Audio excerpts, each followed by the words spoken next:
일본에 위치한 카페에서 한 일본인이 버럭버럭 화를 내고 있습니다. 세계의 흐름은 어떻게 되든 간에 일본을 기준으로 통할 수밖에 없어. 지금이야 한류가 유명하네, 뭐네 하지만 어쨌든 일본의 것이 최고라는 뜻이야. 그러니 우리는 지금까지 했던 대로 일본식대로 살면 돼. 이야기를 듣고 있던 건 유럽인들이었다고 하는데 유럽인들의 표정이 심상치 않습니다. 과연 무슨 일이 벌어지고 있던 걸까요? 이야기 들어보시죠.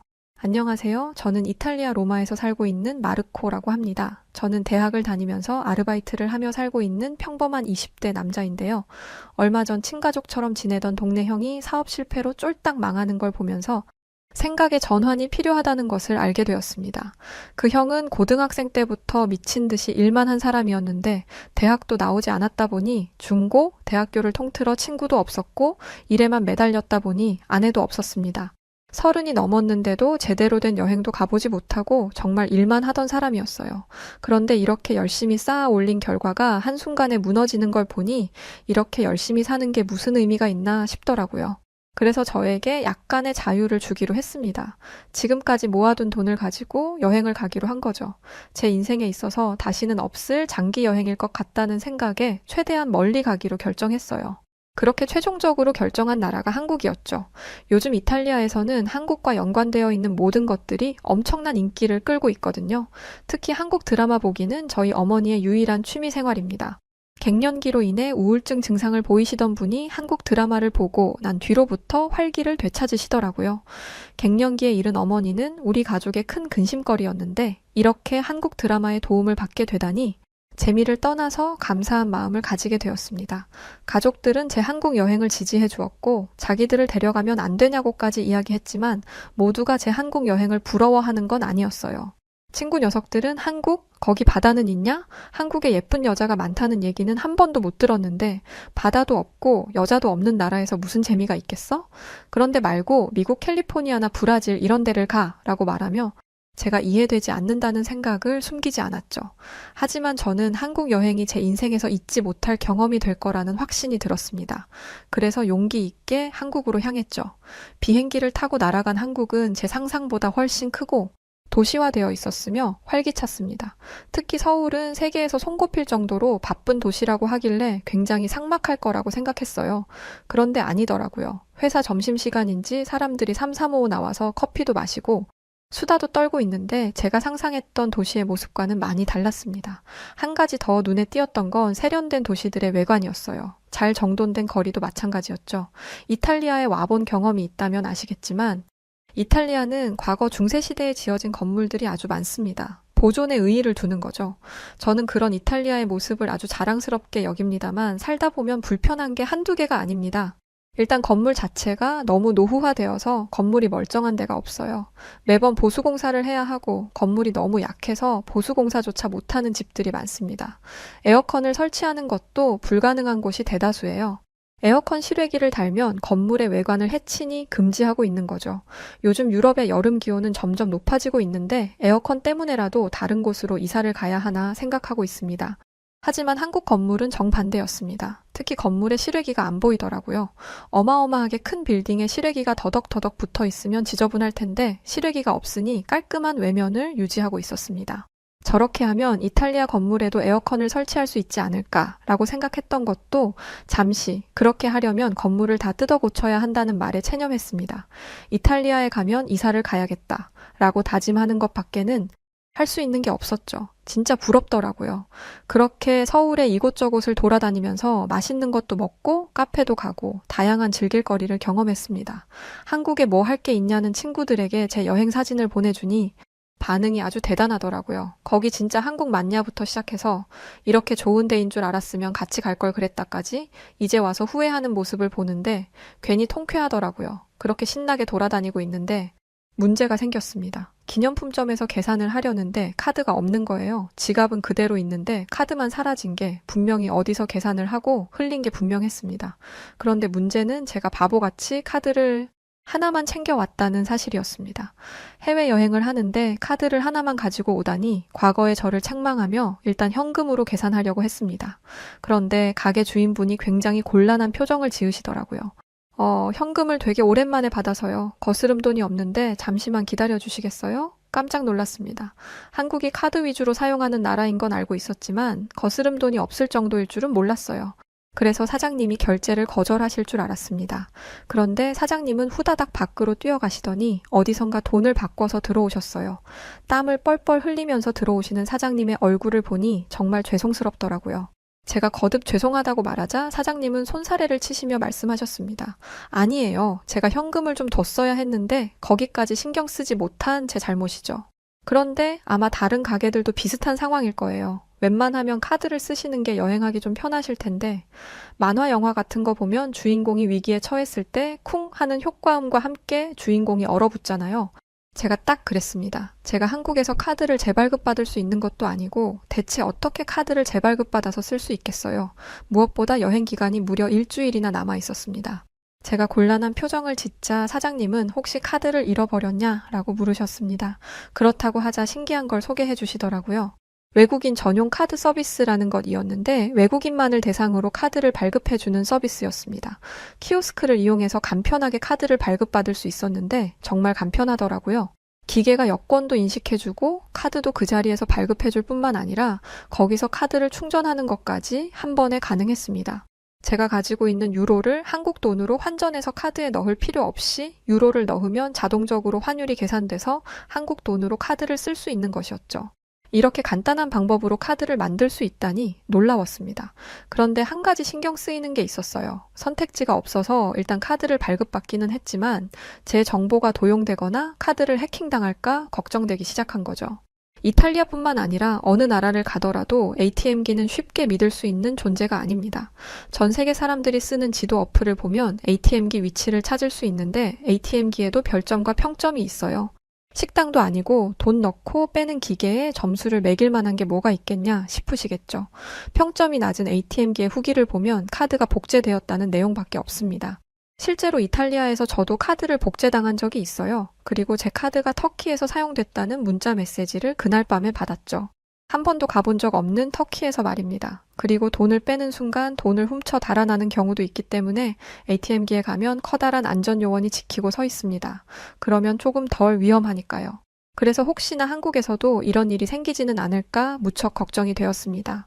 그런데 외국인들의 후기를 보니 위험하다는 얘기는 전혀 없었습니다. 저같이 유럽에서 온 사람들은 특히 감격했죠. 일단 이탈리아에서는 여권을 밖에서 꺼낸다는 것 자체가 나 좀 잡아가세요 라고 말하는 것과 다름이 없습니다. 여권을 꺼내는 순간 털릴 거예요. 그렇게 여권 번호를 털리면 어마어마한 불이익을 받게 되죠. 하지만 한국에서는 그런 게 없었습니다. 그 누구도 카드가 복제되었다는 둥, 여권에 문제가 생겼다는 등의 이야기를 하지 않았어요. 오히려 한국이 카드 사회인 줄 모르고 여행을 왔다가 매우 곤란했었다. 하지만 이렇게 간편하게 카드를 발급받을 수 있게 되어서 편하게 여행을 즐겼다. 이건 정말 말도 안 되는 혁신이다 라는 말만 가득했죠. 이렇게 빨리 카드가 나오는 것도 놀랄 일이기는 했습니다. 이탈리아에서는 카드 하나를 발급받으려면 한 달 이상이 걸려요. 은행에 가야 하고 은행에서 카드가 나올 때까지 수일이 걸리거든요. 저는 카드가 없어서 가보지 못했던 무인가게로 향했습니다. 저희 같은 외국인들 사이에서는 한국의 무인가게가 관광지처럼 여겨지거든요. 얼마나 신기해요. 물건들을 어디에 묶어두는 것도 아니고 주인이 없는데 가게 문을 활짝 열어두는 게 말이 안 되잖아요. 저는 솔직히 과장된 부분이 조금은 있을 거라고 생각했습니다. 뉴스에서 봤던 것보다 규모가 좀 작을 거라고 생각했죠. 가게가 털렸을 때 손실을 최대한 적게 하려면 가게 규모가 작은 게 맞잖아요. 그런데 아니었습니다. 제가 이탈리아에서 살고 있는 집 앞에 있는 슈퍼보다 2배는 커 보이는 가게가 무인 가게로 운영되고 있었어요. 그리고 사람들은 차례대로 물건을 집어 셀프로 계산을 하고 있었죠.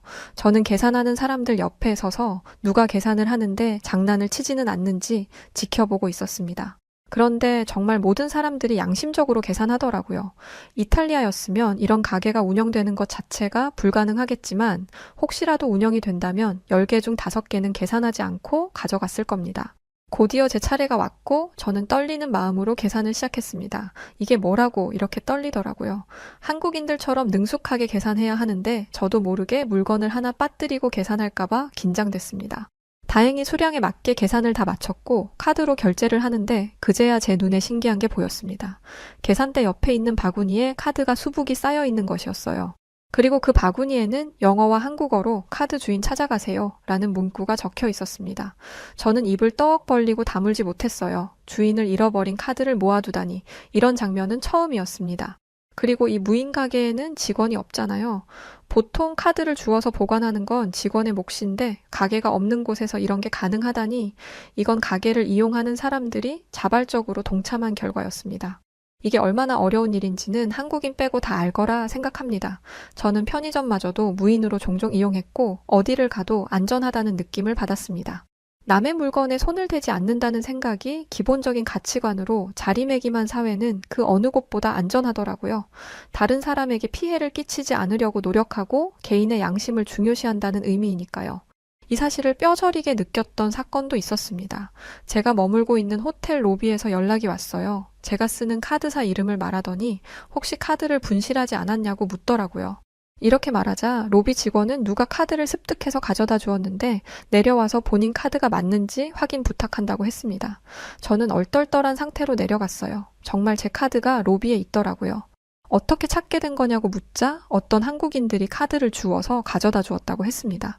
저는 이 호텔에서 투숙하는 분들인 줄 알고 감사 인사를 하려고 했어요. 그런데 호텔에 투숙하는 분들이 아니었습니다. 당연히 같은 투숙객인 줄 알았어요. 이 호텔에서 머무는 사람이 아니라면 저를 어떻게 알고 이 호텔로 카드를 가져다 줬겠어요. 호텔에서 제 카드를 주워서 로비에 맡긴 걸로 생각하는 게 일반적인 판단일 거라고 생각합니다. 그런데 전혀 아니었어요. 제가 카드를 잃어버린 건 호텔 앞 먹거리 골목이었고 먹거리 골목 안에 벤치에 올려져 있었다고 해요. 한국인들이 쓰는 카드가 아니다 보니 외국인 카드인 것 같고 주변 호텔에 외국인들이 많으니 호텔을 돌아다니며 카드 주인을 찾아주려고 노력한 것이었죠. 제가 정자채로 제 이름을 카드 뒤에 써두었는데 그걸 가지고 다니며 혹시 호텔 투숙객 중에 마르코라는 사람이 있는지 묻고 다녔다고 합니다. 카드사를 검색해서 이탈리아 카드라는 것도 알아냈다 하더라고요. 그렇게 수십 군데를 돌아다니며 이탈리아 출신 마르코를 찾았고 그 결과 제가 머물던 호텔까지 다다른 것이었습니다.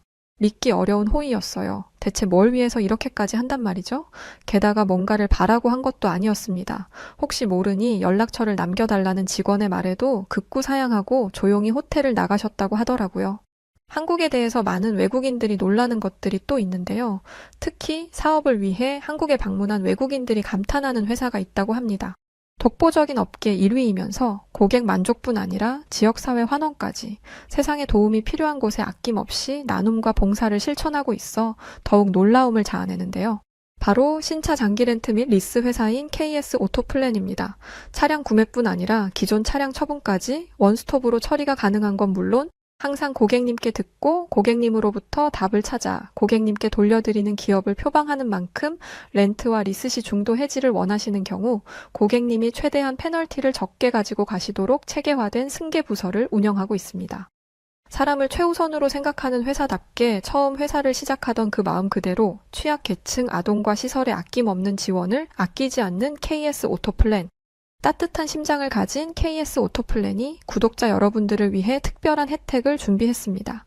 지금 고정 댓글을 클릭하시고 구독자분들만을 위한 특별한 혜택과 함께 이웃을 위한 나눔까지 실천해보세요. 소매치기 조심, 도둑 조심, 강도 조심이라는 얘기만 듣고 살았던 제게도 이런 일이 벌어지다니 사람이 사람을 믿을 수 있다는 게 얼마나 기쁘고 감사한 일인지 그때 처음으로 느꼈고 이는 제 인생에서 아주 중요한 가르침이 되었습니다.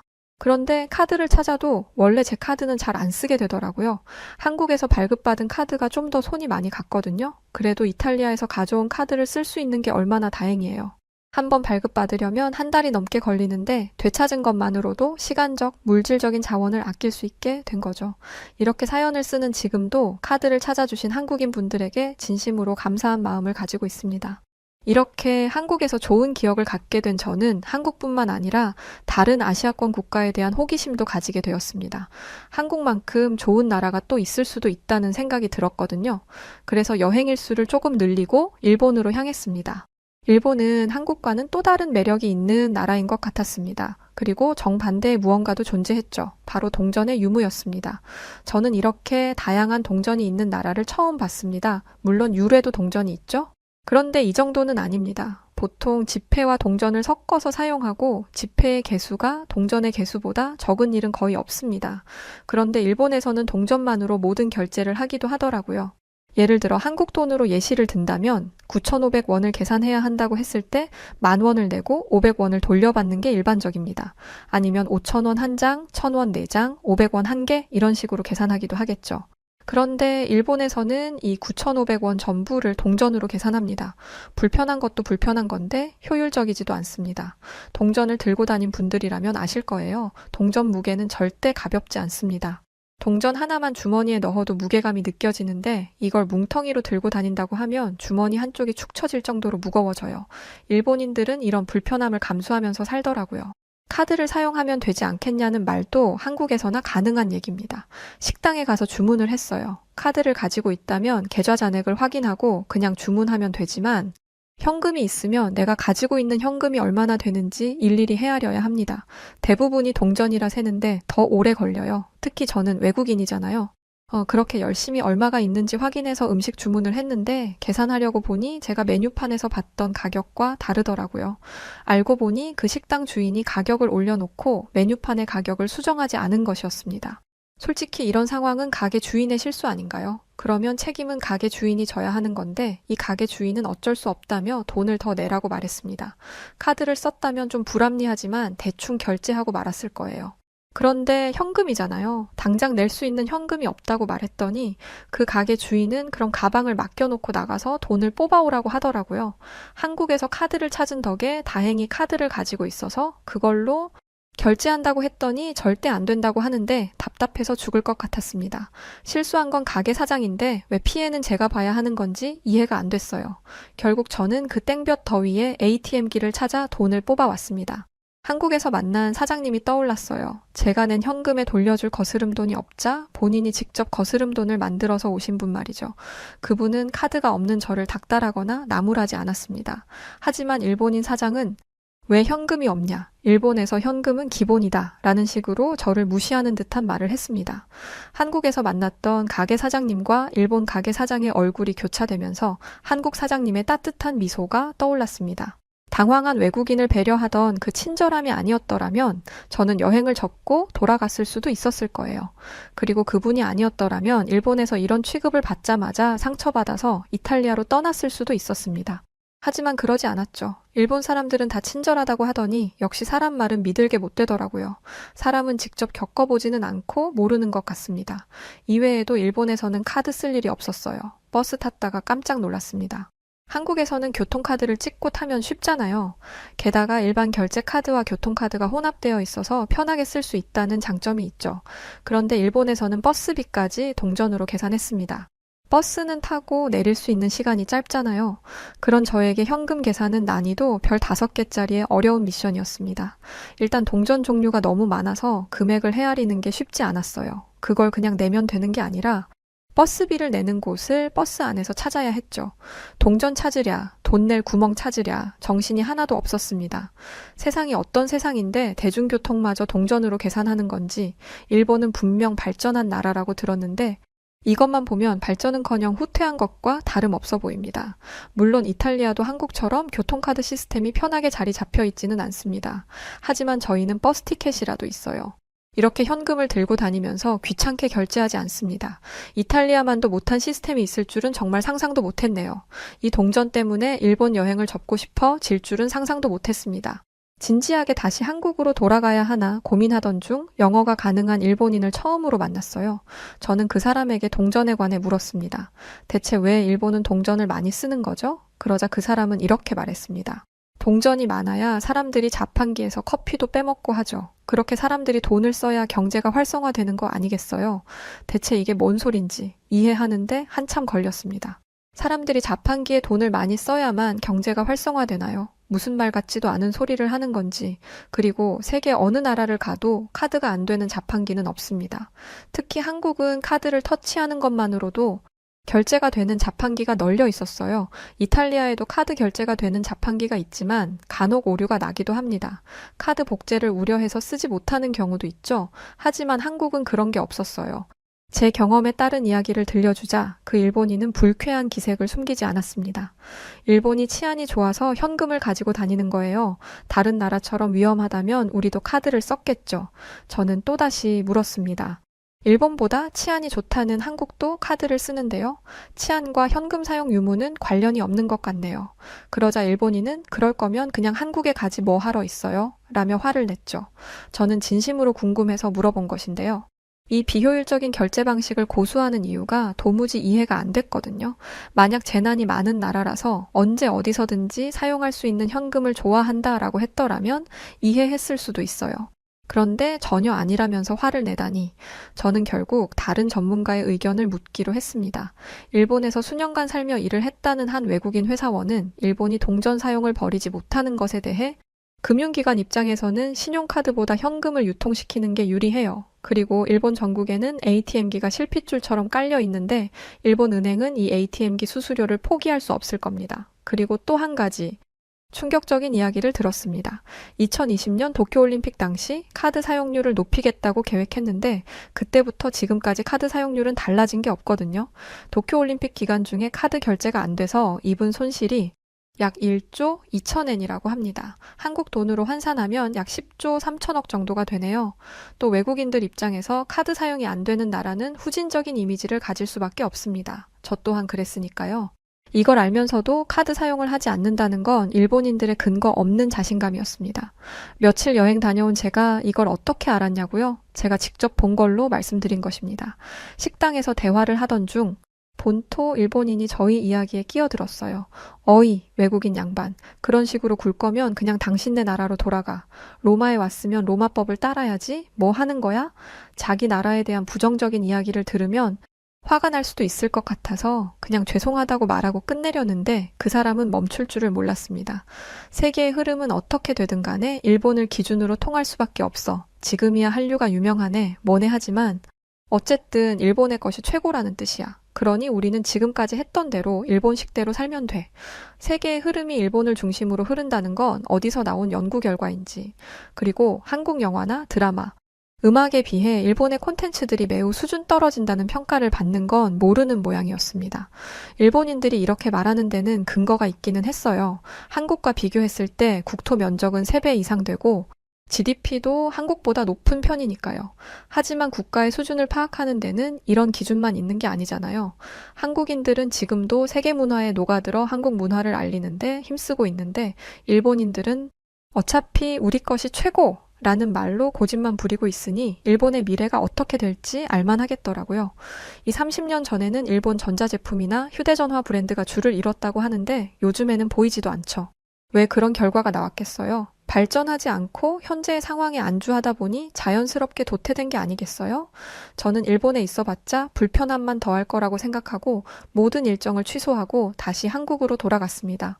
한국 땅을 밟자마자 이거지 라는 생각이 들면서 전에 왔을 때보다 더 행복한 시간을 보냈어요. 특히 이번에는 부산에 갔었는데 이탈리아 못지않게 아름다운 바다가 펼쳐져 있더라고요. 이탈리아인들의 여름 휴가지와는 조금 다른 느낌이었지만 좀 더 생동감 있고 활기찼습니다. 그리고 이탈리아에 있던 제 친구 놈들이 한국에는 미인이 없다고 했었잖아요. 미인이 없기는 무슨. 바다에서 만난 여성분들은 전부 엄청난 미인이었어요. 솔직히 말해서 왜 부산을 이제야 왔을까 하는 후회가 들 정도로 눈길이 저절로 가는 여성분들도 많이 만나게 되었습니다. 하지만 혼자 간 것이기도 하고 남은 여행 시간이 얼마 남지 않았기 때문에 부산 바다에서 수영을 해보지는 못했어요. 그래서 다음 여행은 꼭 부산으로 오려고 합니다. 지금 저는 이탈리아에 돌아와서 아르바이트를 하며 여행 비용을 저축하고 있어요. 제 여행 저축 통장의 이름은 고투 부산입니다. 부산에 가고 싶은 염원을 담은 통장이죠. 얼른 한국에 가고 싶네요. 이번에는 한국에 간다고 무시했던 친구 녀석들도 데려가서 코를 납작하게 해줄 생각입니다. 미국의 유명 고등학교에서 벌어진 친구들 간의 몸싸움에 부모님들이 학교에 불려와야 했습니다. 미국에서 돈 좀 벌었다는 재력가 미국인 부모는 자신들의 뒤에 들어왔던 소박한 차림의 한국인 아빠를 보고는 비웃기 시작합니다. 하지만 그들은 한국인 아빠가 내밀었던 이것에 사색이 되어 쩔쩔매기 시작하는데요. 과연 무슨 일이 벌어졌던 걸까요? 안녕하세요. 저는 미국 미시시피주에 사는 헤더 클리프라고 합니다. 제 부모님은 제가 5살일 때 이혼하셨어요. 엄마와 아빠는 보스턴 대학교 치대에 다니던 엘리트 커플이었는데 어느 날 갑자기 예상치 못하게 제가 생겼고 그렇게 두 분은 갑작스러운 결혼을 하셨다고 해요. 하지만 준비되지 않았던 결혼 생활은 순탄치 않게 흘러갔고 결국 두 분은 갈라서게 되신 거죠. 그 후로 엄마는 혼자서 저를 키우셨고 집을 나간 아빠는 1년에 한 번, 크리스마스 때나 겨우 볼 수 있게 되었죠. 그러더니 언젠가부터 아빠는 아예 발길을 뚝 끊어버리셨어요. 엄마와 아빠는 이혼한 뒤로 늘 사이가 좋지 않았고, 저는 아빠가 그리웠지만 그 마음을 애써 꾹꾹 눌러 담아야만 했죠. 그렇게 시간이 흐르고 어느새 저는 17살이 되었답니다. 그동안 저에게는 작은 목표가 하나 생겼는데 그건 바로 엄마 아빠를 따라 보스턴 대학교에 입학하는 것이었어요. 제가 부모님의 후배가 된다면 두 분의 사이도 좋아질 거고 그러면 언젠가 두 분이 재결합하게 될 수도 있으니까요. 그렇게만 된다면 저는 정말이지 더 바랄 일이 없었죠. 그런데 생각지도 못한 충격적인 문제가 터지고 말았습니다. 어느 날이었어요. 학교에서 집으로 돌아와 보니 엄마가 처음 보는 작고 못생긴 동양인 남자와 함께 있는 게 아니겠어요? 처음에 저는 그 동양인 남자를 보고 이렇게 생각했죠. 아니, 엄마가 새로운 운전기사를 고용한 건가? 엄마는 능력 있는 치과의사였고 동양인 운전기사의 월급쯤이야 충분히 지불할 수 있을 테니까요. 하지만 엄마의 입에서 나오는 말은 제 상상을 아득히 초월하는 것이었어요. 헤더, 인사드리렴. 이제부터 내 새 아빠가 되실 분이시란다.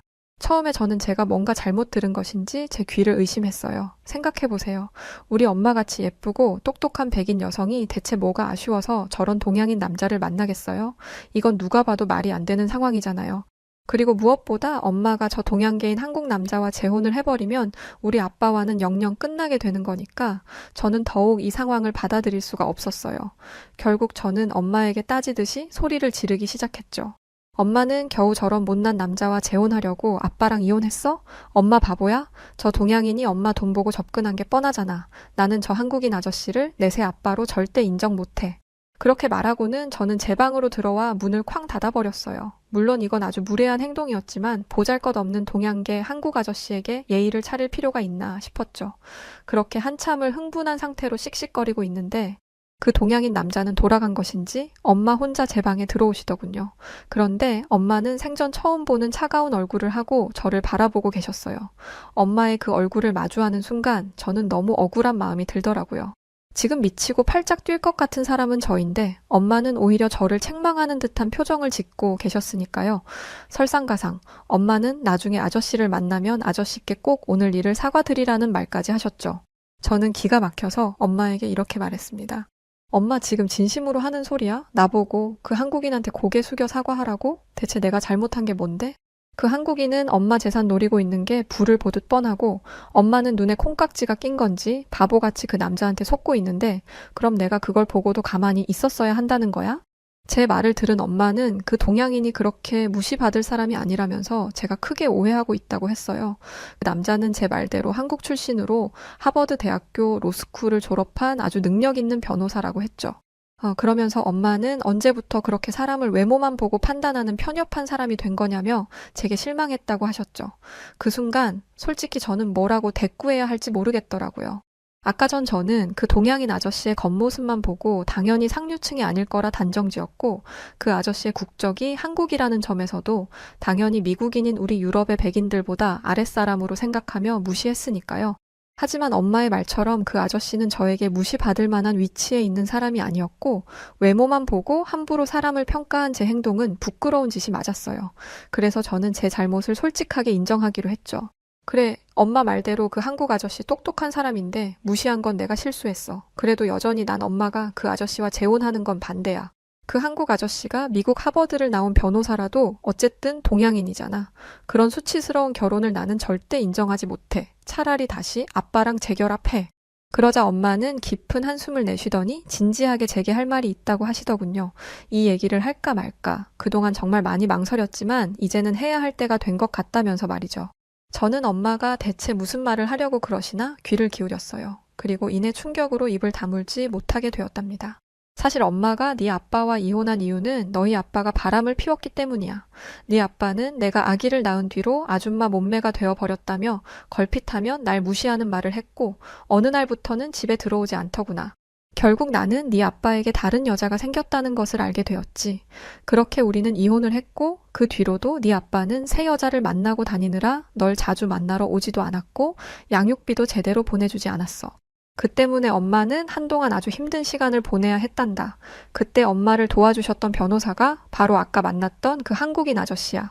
변호사인 한국인 아저씨는 엄마가 아빠에게서 더 이상 부당한 일을 당하지 않도록 법적으로 많은 도움을 주셨고, 어느 사이 엄마는 윤수라는 이름을 가졌던 한국 아저씨에게 많이 의지하고 있는 자신을 발견하셨다고 했어요. 그렇게 두 분은 연인이 되셨지만 당시 아직 어렸던 저에게 혼란을 주기 싫었고 지금껏 조용히 만남을 이어오신 거였죠. 그렇게 엄마의 이야기는 끝이 났는데 솔직히 너무 당황스럽더라고요. 대체 이 이야기를 어떻게 받아들여야 하는 것인지도 모르겠고 세상이 핑 도는 것 같고 꼭 토할 것처럼 속이 메스껍기도 했어요. 제 친아빠라는 사람이 그런 쓰레기라는 것도, 아무것도 모르고 바보처럼 그런 인간을 여태까지 그리워했다는 것도 다 너무 끔찍하게 싫었어요. 하지만 이 순간 제게는 그 무엇보다 중요한 것이 있었습니다. 그건 바로 어린 시절부터 한결같이 저를 지켜주신 엄마였죠. 분명 엄마도 아빠 때문에 많이 힘들었을 텐데 지금까지 아무 내색도 하지 않고 여자 혼자 몸으로 최선을 다해 저를 키워주신 엄마를 위해 이제는 제가 보답을 할 차례였어요. 저는 가만히 엄마의 손을 잡고 이렇게 물었습니다. 엄마, 그 윤수라는 한국 아저씨? 엄마에게 지금 많이 소중한 사람이야? 그러자 엄마는 그 사람은 정말 특별한 사람이라고 말하며 행복한 미소를 지으셨어요. 엄마의 그 미소를 보는 순간 저는 한국인 윤수 아저씨를 가족으로 받아들이기로 했죠. 물론 아저씨를 한순간에 새아빠로 받아들이기는 어렵겠지만 그래도 엄마를 위해서 노력해보기로 했어요. 얼마 후 엄마는 윤수 아저씨와 재혼을 하셨고 그렇게 제게는 한국인 새아빠가 생겼답니다. 새아빠를 처음 만났던 날 제가 굉장한 무례를 저질렀음에도 불구하고 새아빠는 그 일에 대해 먼저 언급하거나 저를 탓하지 않으셨어요. 오히려 사춘기인 제 마음이 다치지는 않을까 언제나 노심초사하며 저를 챙겨주셨죠. 새아빠는 굉장히 부드러운 성격을 가진 분이었고 그 덕분에 저희는 점점 가까워질 수 있었답니다. 게다가 새아빠는 알면 알수록 배울 점이 많은 사람이었어요. 한국인의 평균 IQ가 세계에서 5위로 높다던데 새아빠는 그 사실을 증명하듯 시간이 날 때면 늘 독서를 하셨고 가지고 있는 지식도 상당히 많았어요. 과제를 하다가 막막할 때면 새아빠에게 물어보는 것이 어느새 저의 당연한 일과가 될 정도였죠. 그리고 저희 새아빠는 부지런하고 일 처리 속도가 빠른 것은 물론 굉장히 프로페셔널한 면을 가지고 있었답니다. 가끔 새아빠가 집으로 변호사 업무들을 산더미처럼 가져올 때가 있었는데 그럴 때면 저는 저걸 언제 다 하려고 그러나 라고 생각하곤 했죠. 그런데 새아빠는 한번 자리에 앉으면 놀라운 속도로 그 업무들을 뚝딱 처리해버리고는 했어요. 나중에 엄마에게 들어보니 한국 사람들은 높은 지능을 바탕으로 업무를 효율적으로 빠르게 끝내버리는 장점을 가지고 있다고 하더군요. 한국 사람들에게 그런 특징이 있어서 전 세계에서 유례가 없을 정도로 빠른 경제 성장을 이뤄냈다고도 하고요. 그 이야기를 듣자 한국에 대한 호기심이 생기면서 새아빠에 대한 존경심도 생겨나기 시작했답니다. 아직 온전한 가족이라고 할 수는 없었지만 그래도 이렇게 쭉 함께 지내다 보면 언젠가 진짜 내 가족으로 인정할 수 있는 날이 올 수도 있지 않을까? 그런 생각도 들었어요. 그런데 예상치 못했던 끔찍한 사건이 터지며 저희 가족은 또다시 거대한 소용돌이에 휘말리고 말았습니다. 어느 날 교실에 들어가 보니 저를 바라보는 친구들의 표정이 어쩐지 평소와 다르게 느껴지더군요. 그들의 눈빛은 저를 안타깝게 바라보는 것 같기도 하고 또 동시에 저를 조롱하는 것 같아 보이기도 했어요. 그렇게 분위기를 파악해보고 있는데 누군가 제 어깨를 세게 밀치고 지나갔고 순간 저는 중심을 잃고 넘어졌어요. 이런 되먹지 못한 짓을 저지른 것은 어이없게도 평소 저와 친하게 지내던 메건이라는 여자애였죠. 저는 너무 화가 나서 지금 이게 뭐 하는 짓이냐고 소리쳤어요. 그런데 메건은 조금도 미안하지 않은 얼굴로, 아니 오히려 아주 당당한 얼굴로 이렇게 말하는 게 아니겠어요. 너 하버드 출신 새아빠 생겼다고 그렇게 자랑하더니 알고 봤더니 그 사람 동양인이더라? 한국 사람이라며? 너 그럼 지금 그 한국인인 동양인이랑 한 집에서 같이 사는 거야? 진짜 이젠 수준 떨어져서 같이 못 놀겠네. 메건과 친구들은 그렇게 말하며 저를 비웃었고 저는 너무 큰 충격을 받아 그 자리에 그대로 얼어붙어 버렸어요. 사실 친구들에게 새아빠가 생긴 것은 말했지만 새아빠가 동양인이라는 것까지 말하지는 않았었거든요. 제가 왜 그랬는지는 저도 모르겠어요. 그때만 해도 저는 새아빠가 좋으면서도 숨기고 싶었고 그런 저의 비겁한 마음이 이런 끔찍한 결과로 돌아올 줄이야 정말 상상도 하지 못했었죠. 하지만 이미 엎질러진 물이었고 저는 이제라도 저의 잘못을 바로잡기로 했습니다. 그래, 우리 새아빠 한국인이셔. 미리 말 못해서 미안하다. 그런데 너도 우리 가족한테 수준 떨어지니 뭐니 함부로 막말한 거 사과해. 그러자 메건은 가당치도 않은 소리를 들었다는 듯 큰 소리로 저를 비웃더니 이렇게 답했습니다. 내가 왜 사과를 해야 해? 동양인이 우리 백인에 비해 수준 떨어지는 것은 사실이잖아. 설마 너 우리 백인이랑 동양인이 동등하다고 생각하는 건 아니지? 그런 한국인이랑 살더니 헤더 너도 머리가 어떻게 된 거 아니야? 그 말을 듣는 순간 제 눈에서 불꽃이 튀더라고요. 어느새 저는 맥건에게 달려들어 걔의 머리채를 잇는 힘껏 잡아 뜯고 있었고 그렇게 한참 몸싸움을 벌이다 정신을 차리고 보니 맥건과 저는 교장실에 불려와 있었습니다. 맥건도 저도 머리는 산발에 코피도 찔끔 나 있었고 한쪽 눈에는 멍도 들어서 꼴이 말이 아니었죠. 교장 선생님은 우리 명문 고등학교에 어떻게 이런 야만스러운 일이 생길 수 있냐며 저희를 호두에게 혼내셨지만 저는 제가 벌인 일을 하나도 반성하지 않았어요. 맥건이 먼저 저희 가족을 모욕했어요. 저는 시간을 돌린다고 해도 100번이고 1000번이고 다시 맥건을 때려줄 거예요. 그렇게 소리치는 저를 보며 교장 선생님은 충격을 받아 뒤로 넘어가려고 하셨고 그 순간 맥건네 부모님과 제 부모님이 도착하셨습니다. 그런데 양쪽 부모님의 차림새가 조금 달랐어요. 보스턴에서 꽤 유명한 미용실을 운영 중인 맥건네 부모님은 화려한 복장으로 나타나신 반면 제 새아빠는 오전에 재판 일정이 없으셨는지 편한 차림으로 오셨거든요. 맥건네 부모님은 교장실에 들어올 때까지는 걱정이 한가득이었지만 소박해 보이는 저희 새아빠를 보는 순간 뭔가 얕보는 듯한 느낌을 받았어요. 그리고 저희가 싸우게 된 이유를 듣고서는 완전히 마음을 놓고는 당당해 하셨죠. 맥건네 아빠는 저희 한국인 새아빠를 위아래로 훑어보더니 이렇게 따지기 시작했습니다. 아니 애들이 친구끼리 말장난 좀 할 수도 있는 거지? 겨우 그깟 말 실수 좀 했다고 깡패처럼 친구를 이렇게 때립니까? 대체 집에서 애들 교육을 어떻게 하는 거요? 보아하니 어디 아시아에서 온 것 같은데 설마 영어를 못해서 애 교육을 못 시킨 건 아니겠죠.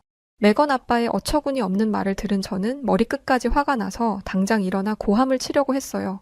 그런데 새아빠가 제 어깨에 가만히 손을 올리시며 저를 제지하시더라고요.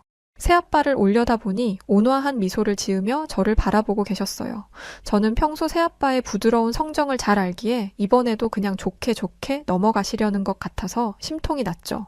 하지만 여기서 새아빠의 뜻을 거슬렀다가는 자칫 제가 새아빠를 무시하는 것처럼 보일 수 있기에 저는 군말 없이 가만히 자리에 앉아있기로 했습니다.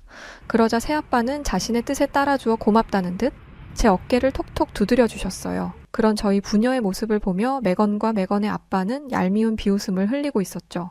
바로 그때 예상치 못한 저희 한국인 새아빠의 행동이 시작되었어요. 먼저 새아빠는 지갑에서 변호사 명함을 꺼내 맥건네 부모님과 교장 선생님께 차례로 건넸습니다.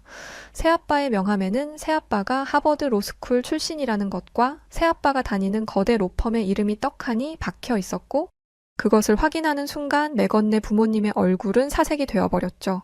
이어서 새아빠는 유창한 영어로 맥건네 부모님의 기를 죽이기 시작했어요. 뭔가 오해하신 것 같은데 저는 우리 애 교육에 진심이랍니다. 특히 저는 불의를 보면 그 어떤 경우에도 절대 참지 말라고 가르쳤죠. 오늘 있었던 일은 제 딸이 저의 교육 방침에 따랐기 때문에 일어난 일 같군요. 그렇게 말씀하시며 새아빠는 부드럽게 웃어 보이셨지만 맥건네 부모님은 뭐가 그렇게 무서운지 온몸을 덜덜 떨고 있었어요. 그러더니 갑자기 맥건 엄마가 맥건의 등짝을 때리며 얼른 저에게 사과를 하라고 하더군요. 영문도 모르고 갑자기 엄마에게 등짝을 맞은 맥건은 당황하여 엄마 미쳤냐고 소리를 질러댔고 마음이 급해졌는지 맥건네 부모님은 제 부모님에게 연신 허리를 숙이며 잘못했다고 사과를 하기 시작했어요. 죄송해요. 저희 애가 아직 순진하고 어려서 뭘 잘 모르고 실수를 했네요. 저희가 대신 사과드릴 테니 이 일은 이쯤에서 덮어두기로 하죠. 그 와중에도 맥건은 분위기 파악을 못하고 엄마 아빠 대체 왜 그래? 우리가 왜 겨우 저런 한국인한테 사과를 하는 건데? 라며 헛소리를 하고 있었고 그런 맥건을 가만히 지켜보시던 새아빠는 이렇게 말씀하셨어요. 맥건이 말하는 것을 들어보니 맥건 부모님 말씀대로 정말 뭘 잘 모르는 아이 같네요. 그래서 말인데 저런 친구를 제 딸아이가 다니는 학교에 그냥 두는 것은 온당치 않은 일인 것 같은데 교장 선생님은 어떻게 생각하시나요? 그렇게 말하며 새아빠는 만약 이 일이 제대로 처리되지 않는다면 소송도 불사할 생각이라고 강경한 입장을 밝히셨고 결국 맥건은 찍소리도 못 해보고 강제 전학을 당하게 되었답니다. 미국에서 인종차별은 굉장히 빈번하고 많은 일이지만 실제로 인종차별 행위에 대한 처벌은 정말 엄격합니다. 맥건은 그런 저희 한국인 새아빠의 겉모습만 보고 인종차별을 했던 것이고 맥건 가족에게 걸맞는 초라한 최후였죠.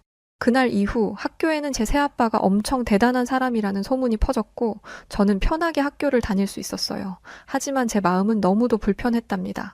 왜냐하면 매건 가족에게 험한 소리를 들으며 새아빠는 분명 마음의 상처를 입으셨을 것이고, 한편으로는 새아빠가 한국의 동양인이라는 것을 숨겼던 제게 배신감도 느끼셨을 테니까요.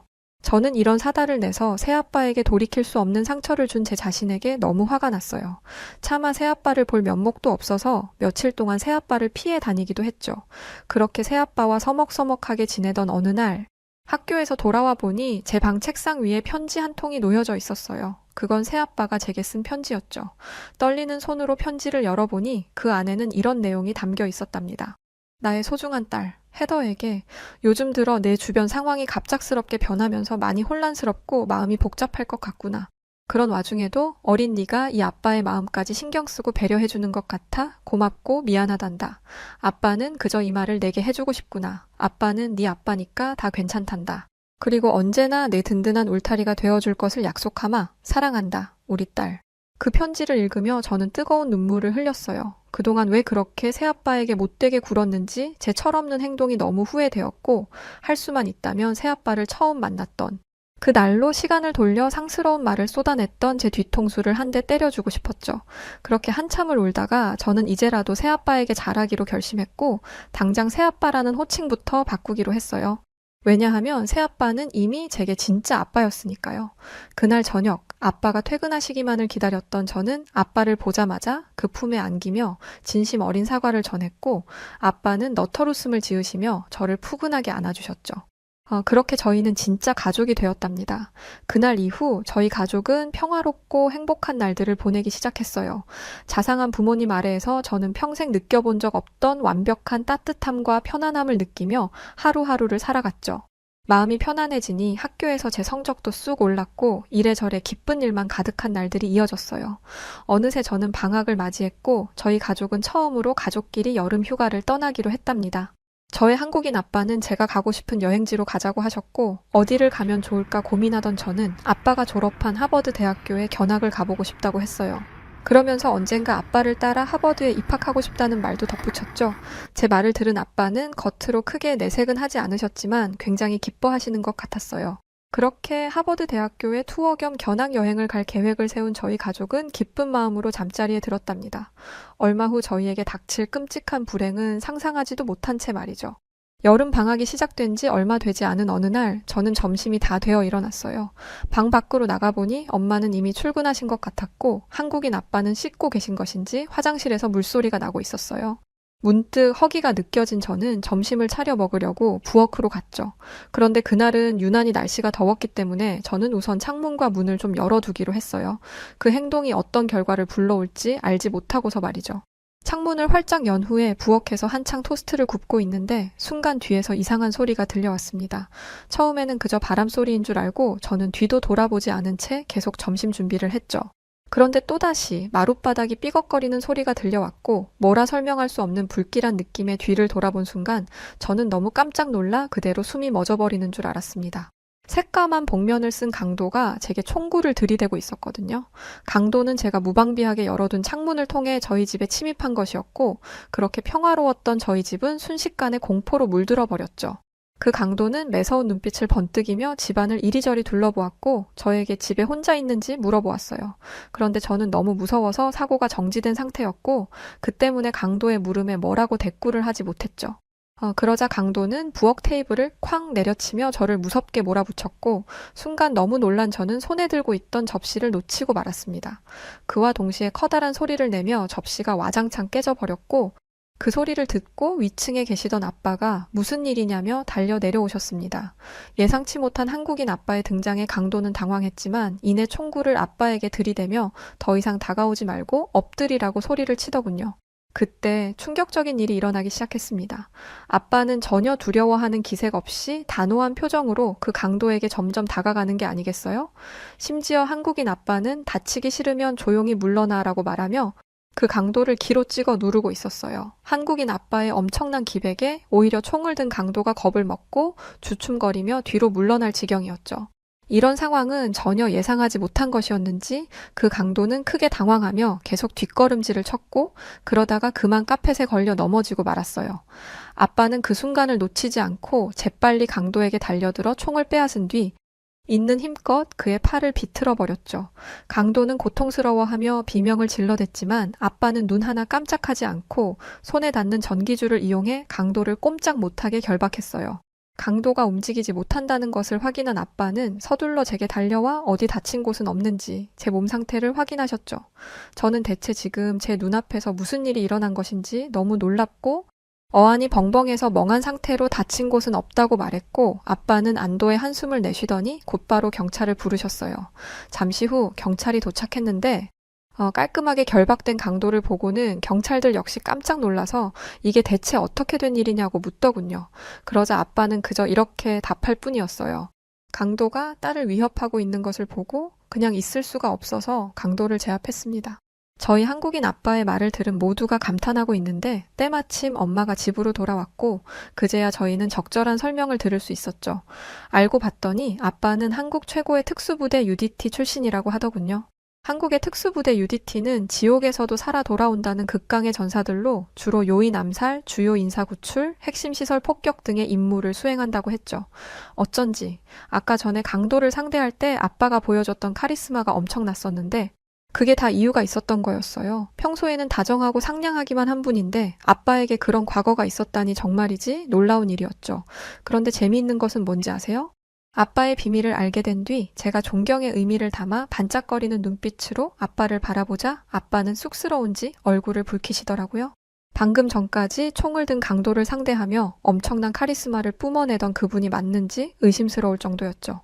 하지만 저는 아빠가 이런 분이라서 더 좋았어요. 평소에는 온화하기 그지없는 분이시지만 가족에게 위험이 닥치면 있는 힘을 다해 보호해 주신다는 게 너무 멋지잖아요.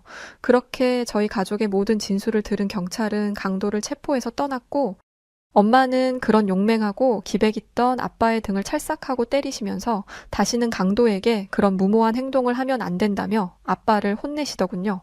아빠는 강인한 전사의 모습은 어디 갔는지 엄마에게 쩔쩔매시며 알겠다고 애교를 부리시더군요. 저는 그런 다정한 우리 한국인 아빠의 모습이 좋았습니다. 그리고 엄마 말대로 아빠가 다칠 수도 있으니 그러지 않는 것이 좋다고 생각했어요. 아빠가 다치는 것은 원하지 않으니까요. 하지만 아빠는 저를 구하기 위해서라면 불 속이라도 뛰어들 거라며 엄마에게 혼나면서도 고집을 꺾지 않으시더라고요. 그런 아빠를 보며 저는 정말 못 말리겠다며 웃을 수밖에 없었죠. 그렇게 큰일이 일어난 것 치고 저희 가족은 별탈 없이 고비를 넘길 수 있었고 다행히 저는 어떠한 후유증도 없이 그날의 충격을 잘 이겨낼 수 있었답니다. 왜냐하면 제게는 그 공포로 가득했던 순간에 한치의 망설임도 없이 저를 구해주신 아빠가 있으니까요. 사실 그 사고를 겪은 뒤에 주위에서는 혹시 트라우마가 남을 수 있으니 정신과 치료를 받아볼 것을 많이 권유해 주셨어요. 하지만 저는 그날 이후 신기할 정도로 밥도 잘 먹고 잠도 잘 자며 편안하게 지내고 있답니다. 제 곁에 아빠가 계시는 한 저는 언제까지고 안전하다는 것을 알고 있었으니까요. 만약 그날 그 자리에 아빠가 없었다면 무슨 일이 벌어졌을까요? 정말이지 생각만 해도 아찔하네요. 하지만 다행히 이런 가정은 할 필요가 없는 거겠죠. 아빠는 항상 제 곁에 있어 주실 테니까요. 요즘 저는 시간이 날 때마다 누구를 만나든 아빠 자랑을 하고 다니고 있어요. 제가 하도 아빠 이야기를 하고 다니니까 제 주변 미국인들은 UDT가 무엇인지, 그들이 얼마나 위대한지 눈을 감고도 줄줄 외울 정도가 되었답니다. 그래서 그런지 제가 아빠의 팔짱을 끼고 동네를 다니면 저희 부녀를 보는 사람들의 시선도 많이 달라진 게 느껴져요. 원래는 왜 한국인 남자와 백인 여자애가 같이 다니지? 하고 어색한 시선을 보내거나 아빠에 대해 아무것도 모르면서 피부색만 보고 무시하던 사람들이 이제는 아빠를 호감 어린 눈빛으로 바라보곤 하죠. 아빠는 크게 표현은 안 하시지만 주변에 이런 변화를 기쁘게 받아들이시는 것 같아서 저도 같이 기분이 좋았답니다. 저는 여기서 그치지 않고 아빠의 뿌리인 한국에 대해 알아가려 하고 있어요. 소중한 아빠가 나고 자라신 곳이 어떤 곳인지 그곳에 대해 이해하고 배우며 아빠와 한층 더 가까워지고 싶거든요. 그래서 저는 앞으로 대학교에 가서 동북아시아 역사를 전공하기로 결정했답니다. 물론 제1 목표는 아빠가 다녔던 하버드 대학교에 입학하는 것이고요. 하버드에 가서 한국에 대해 배우며 저도 아빠처럼 훌륭한 사람으로 성장하고 싶거든요. 그러기 위해서 저는 지금 열심히 공부하고 있답니다. 공부를 하다가 막히는 부분이 생기면 세상에서 제일 똑똑한 아빠의 도움을 받으면서 말이죠. 그렇게 저희 가족은 행복하게 지내고 있답니다. 그리고 저는 지금 제가 누리고 있는 모든 행복은 한국인 아빠가 만들어주신 거라고 생각하며 감사하게 여기고 있어요. 아빠를 만나기 전에 저는 철없고 어리석은 여자애일 뿐이었는데 아빠를 만난 뒤 저는 한 단계 성장을 이뤘고 삶의 이정표까지 바로 세울 수 있게 되었죠. 제게 사랑과 용기, 진정한 가족애를 가르쳐 주신 아빠께 어떻게 하면 제 마음을 표현할 수 있을까 고민하다가 이런 채널이 있다는 것을 알게 되었고 이렇게 사연까지 쓰게 되었네요. 아빠, 잘 듣고 계시죠? 아빠를 만난 것은 제 인생에서 제일 큰 행운이에요. 저 앞으로 아빠를 닮은 딸, 아빠가 자랑스럽게 여길 만한 딸이 될게요. 사랑해요. 끝으로 제 대학 입시가 끝나고 나면 부모님과 함께 한국 여행을 갈 계획인데요. 그때 혹시 마주치게 된다면 반갑게 인사하기로 해요. 저도 한국에 가서 여러분을 만나게 될 그날까지 열심히 한국어 공부를 하도록 하겠습니다. 저희 가족에게 멋진 한국인 아빠를 보내주셔서 진심으로 고맙습니다.